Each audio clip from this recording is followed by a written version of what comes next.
Aksi sejoli sedang bermesraan diduga ciuman viral di media sosial. Peristiwa tersebut terjadi di Taman Jatiasi, Jalan Raya Jatiasi, Kota Bekasi. Dalam video berdurasi 17 detik memperlihatkan pasangan beda jenis duduk di bangku taman. Mereka tampak asik bermesraan tanpa menghiraukan situasi jalan raya yang ramai. Dalam adegan video, wanita yang mengenakan pakaian kuning tampak mengalungkan tangannya ke leher sang pria.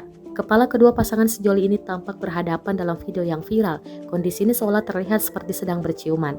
Kepala Bidang Ketertiban Umum Satpol PP Kota Bekasi, Ade Rahmat, membenarkan kejadian dalam video viral tersebut berada di Taman Jatiasi, Kota Bekasi. Dia menjelaskan pihaknya hingga saat ini belum mengetahui identitas kedua sejoli yang tertangkap kamera asik bermesraan di tempat umum. Perbuatan yang terlihat pada video viral lanjut dia masuk dalam kategori melanggar peraturan daerah tentang larangan perbuatan asusila di tempat umum. Saat ini petugas Satpol PP dan kecamatan meningkatkan intensitas pengawasan di taman agar kejadian serupa tidak terulang.